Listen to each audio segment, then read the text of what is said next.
Bonjour, je suis Johanna Yawad Jamen, coach de vie. Je viens vers vous pour une seconde vidéo. Toujours dans la série Le chemin vers la confiance en soi. Il s'agit en fait d'une série de vidéos que j'ai choisi de faire pour aider les personnes à avoir confiance en eux-mêmes, comme le titre l'indique. Et en fait, c'est pas quelque chose qui va venir du jour au lendemain, mais ça va être quelque chose de progressif, pas après pas. Un petit exercice par-ci, un petit quelque chose par là, et ça va venir. C'est ce à quoi je souhaite en fait vous aider. Et c'est pour ça que j'ai appelé ça chemin. Aujourd'hui, la seconde astuce, c'est accepte ce que tu es. Quand on n'a pas confiance en soi, on se vit généralement d'une façon dissociée. C'est-à-dire que l'on pense que l'on n'a pas confiance en soi. On pense que les autres nous jugent et nous trouvent insignifiants. Alors, on produit sans cesse des comportements, des attitudes qui manifestent l'insignifiance. Et cela a pour effet de nous renforcer dans le fait que l'on croit encore plus que l'on n'est pas digne de confiance. Pour guérir, il faut se donner du sens, il faut se donner de l'importance. Et ça commence par la parole, par l'écoute de soi. C'est ce que nous avons vu dans la dernière vidéo. Il faut reconnaître sa voix au milieu de toutes les voix, pour ne plus dire « je ne sais pas » et pour enfin savoir. Parce que souvent, qu'est-ce que l'absence de confiance en soi produit?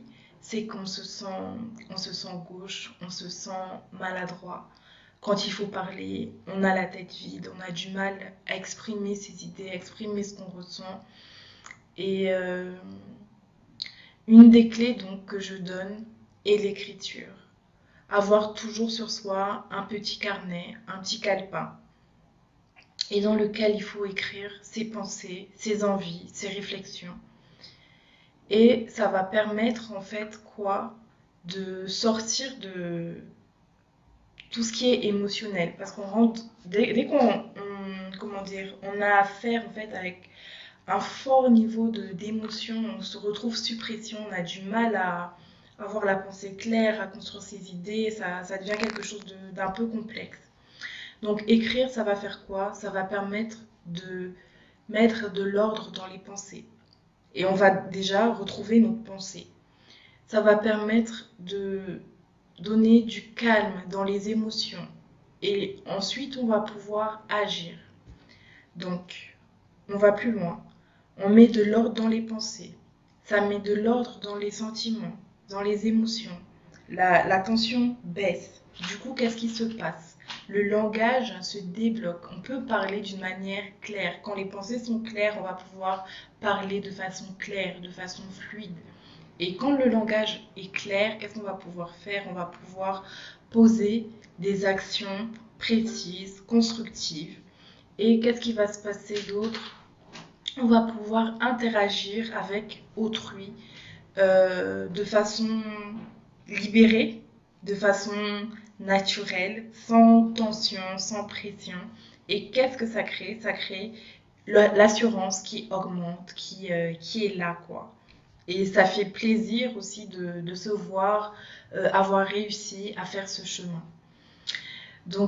Une des choses qui est très importante par rapport à la confiance en soi, c'est vraiment de comprendre que les autres ne sont pas différents de nous. C'est là où réside l'un des plus grands mensonges du diable. Quand on manque terriblement de confiance en soi, qu'on souffre de timidité, qu'on sent mal, etc., on a souvent tendance à penser qu'on est différent des autres. Et ça nous amène soit à souffrir d'un complexe de supériorité ou d'un complexe d'infériorité. on met les autres sur un piédestal, ou au contraire, quand on voit quelqu'un qui manque encore plus de confiance que nous, on est tellement soulagé de ne pas être à cette place-là. Et qu'est-ce qu'on a? On a du mépris. Ou si on voit quelqu'un qui semble mieux s'en sortir que nous par rapport à ça, qu'est-ce qui se passe? On devient envieux, on devient jaloux, on est jaloux de ce que cette personne est, de ce que cette liberté finalement avec elle-même qu'elle dégage en fait. Et généralement, les personnes qui n'ont pas confiance en elles pensent que les autres ont très confiance en elles. Et c'est là le piège en fait, c'est là le mensonge. En réalité, tout le monde vit les mêmes doutes, les mêmes craintes. Tout le monde a envie d'être aimé. Tout le monde a envie d'être accepté. Tout le monde a envie d'être compris. Et tout le monde craint le rejet, l'abandon, que les autres se moquent de soi. Et en réalité, qui est-ce qui a envie d'être haï? Qui a envie d'être haï? Même le diable a envie de se sentir aimé. C'est pour ça qu'il veut des adorateurs. Voilà. Les autres ne sont pas différents de toi. Ils vivent la même chose que toi. Ils ont les mêmes doutes, les mêmes interrogations, les mêmes questionnements. Sauf que la gestion de cette activité interne en eux fait moins de bruit que la tienne.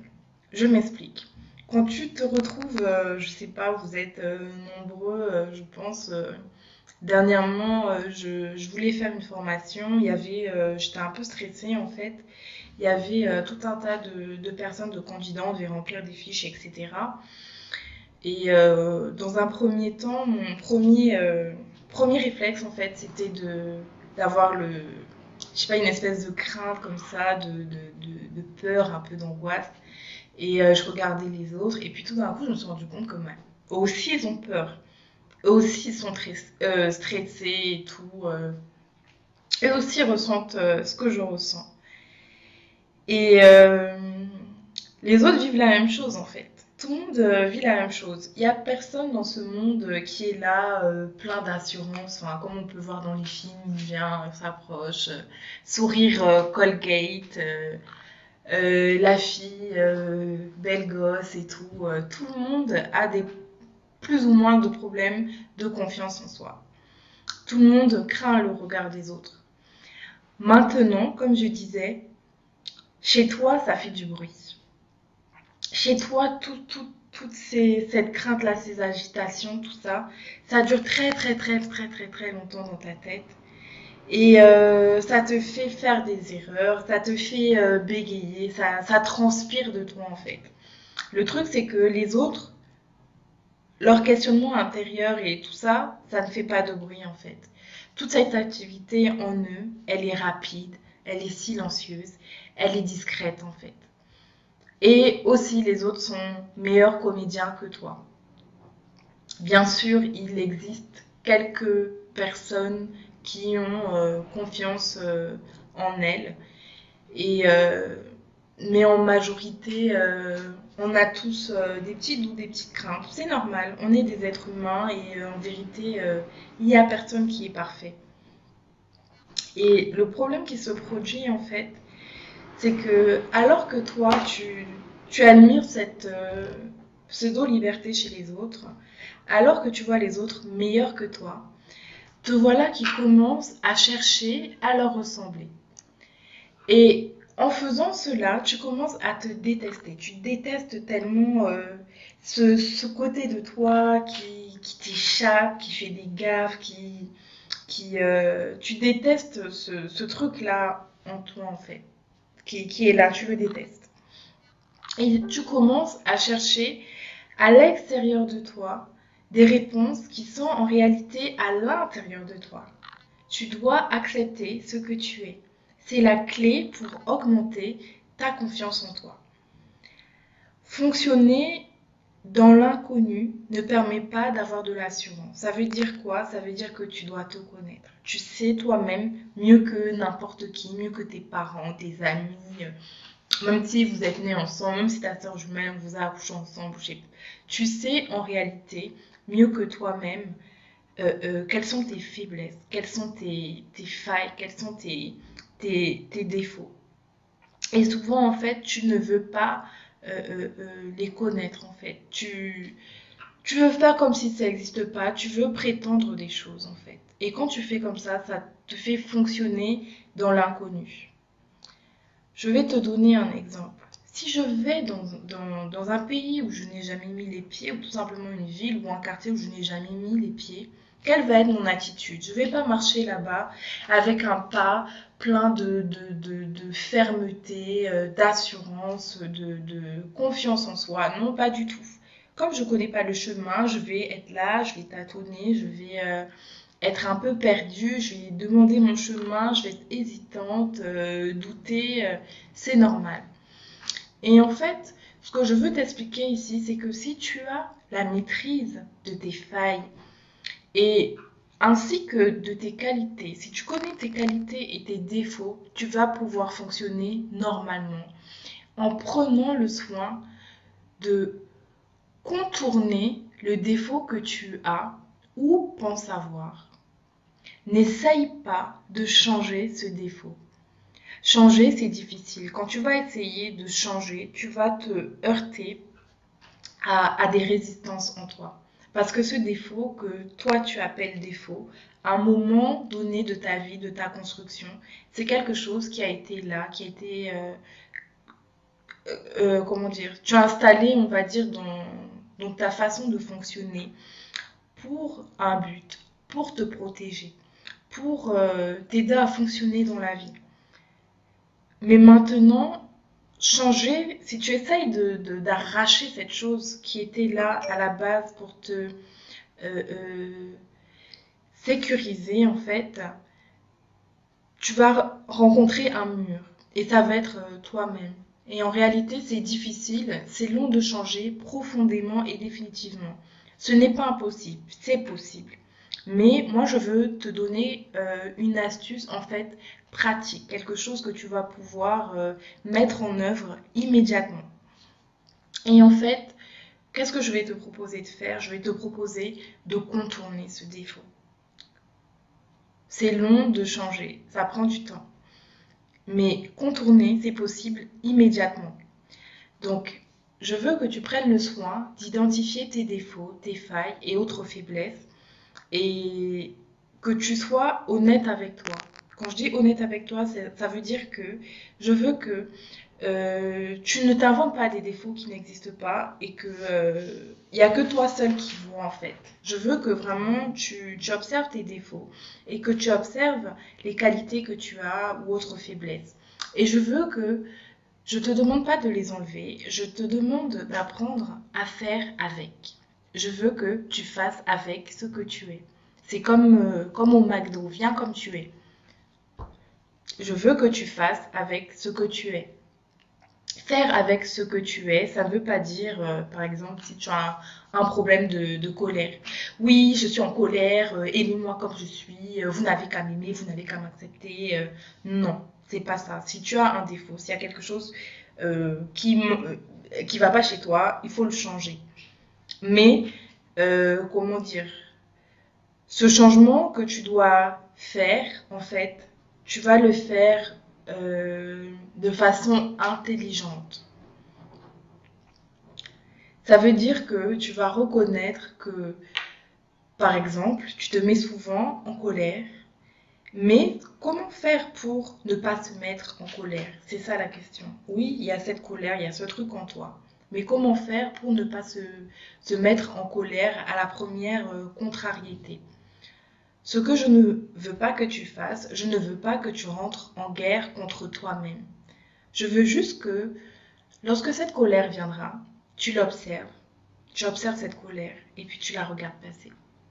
Lorsque cette timidité viendra, tu observes cette façon que tu as d'être timide, cette soudaine émotion qui monte en toi et qui te rend paralysé. Je veux juste que tu l'observes. Tu l'acceptes, tu l'embrasses. Tu ne rentres pas en guerre contre ça. Tu l'acceptes, tu la regardes et tu la regardes tout simplement. Et je veux que tu l'accueilles avec amour.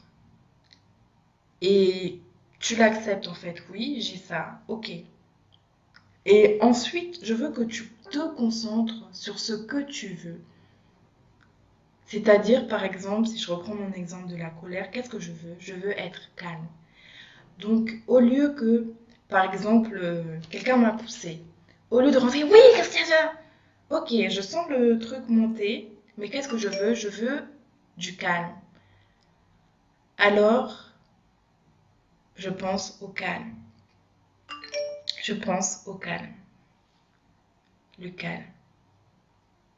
Le calme. Je ne veux pas que tu luttes contre ta colère. Je veux que tu acceptes ta colère, que tu la regardes passer, mais que tu penses au calme. Je veux que tu composes avec. En réalité, au lieu que ce soit pour toi une montagne infranchissable de gérer cette colère, je veux que ce soit en fait une barrière que tu enjambes. Je répète, au lieu que ce soit pour toi une montagne infranchissable, je veux que ce soit pour toi une barrière à enjamber. Ça veut dire que tu sais qu'elle est là, que tu ne peux pas l'éviter, mais le fait de prendre en fait conscience de sa présence avec calme et l'accepter avec amour va te permettre de fixer ton attention et ton énergie sur autre chose. Et ainsi, tu vas te défocaliser de ce que tu crois être ton blocage. Et ça va te débloquer.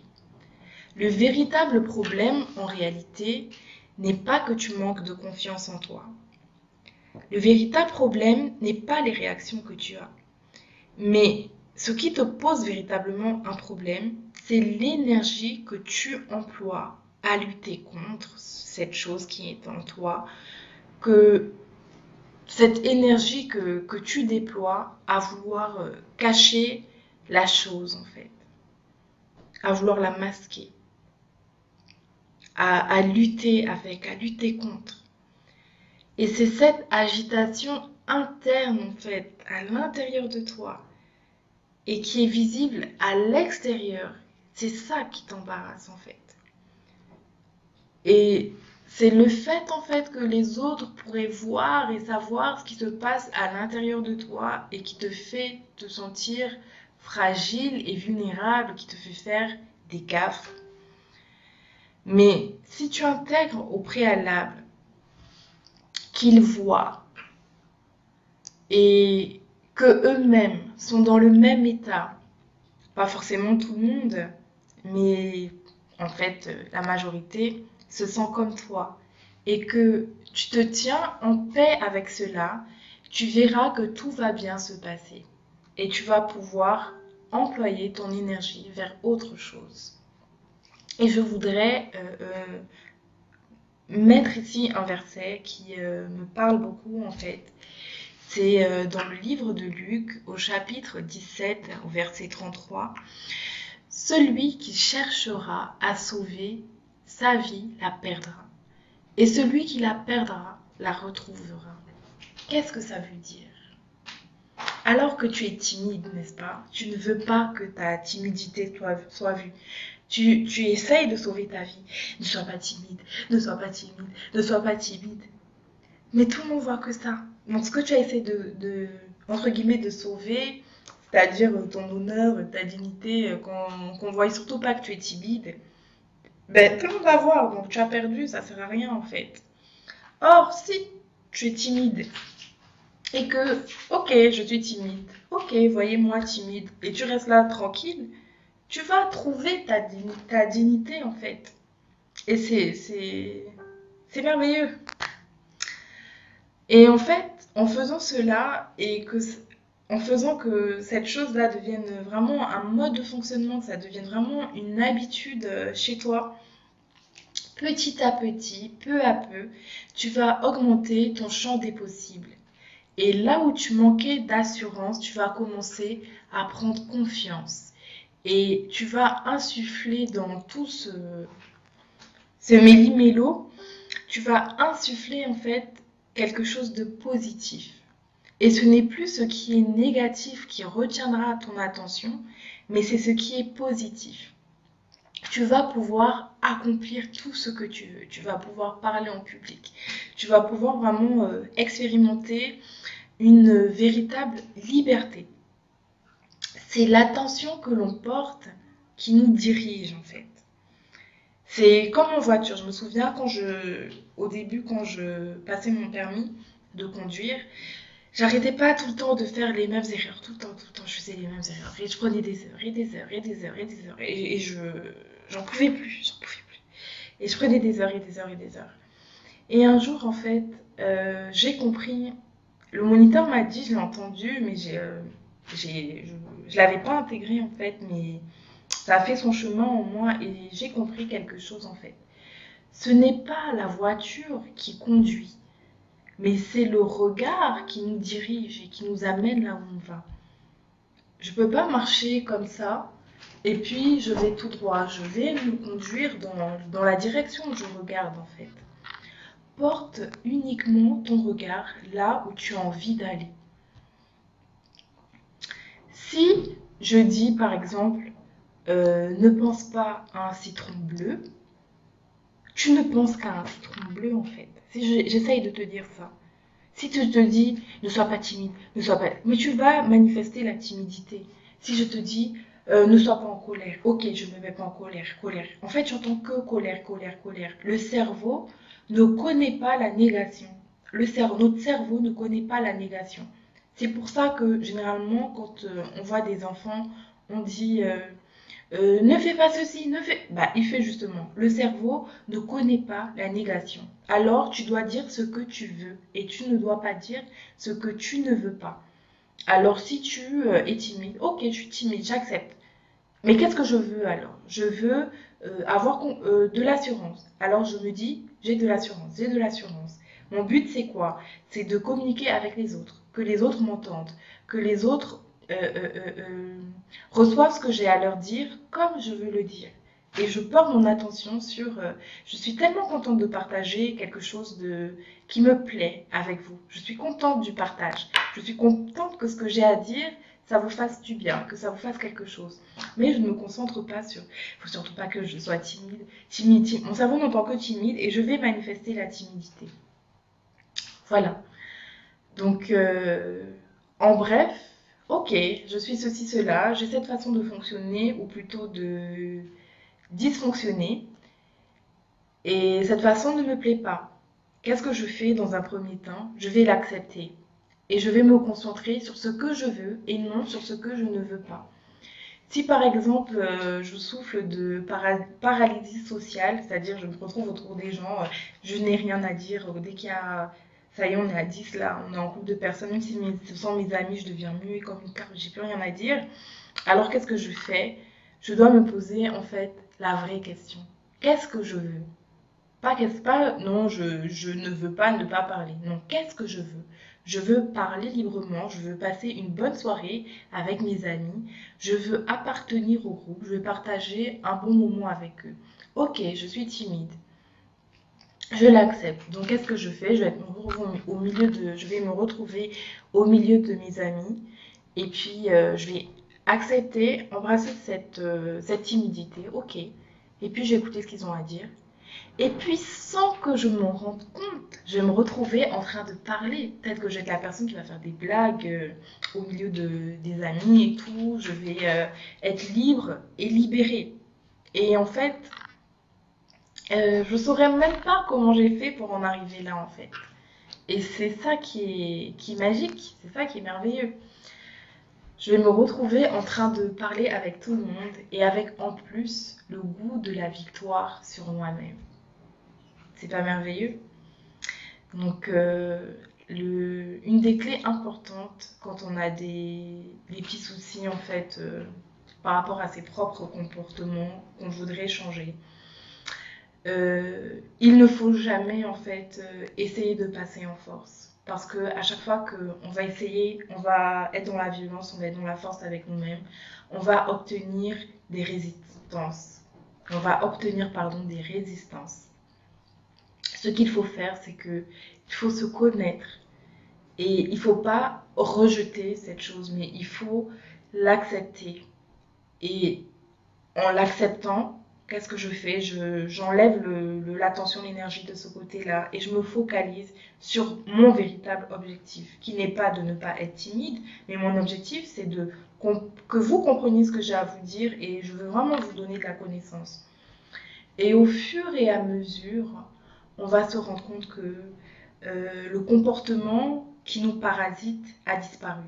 Et on va se rendre compte que, ah, mais en fait, je peux me faire confiance. Je suis quelqu'un de confiance. Et moi-même, le premier, la première, je peux compter sur moi-même. Voilà, j'espère que ça vous a encouragé, ça vous a fortifié, que vous voyez un peu plus clair dans tout cela. Et je vous dis à bientôt pour une prochaine vidéo. Soyez bénis!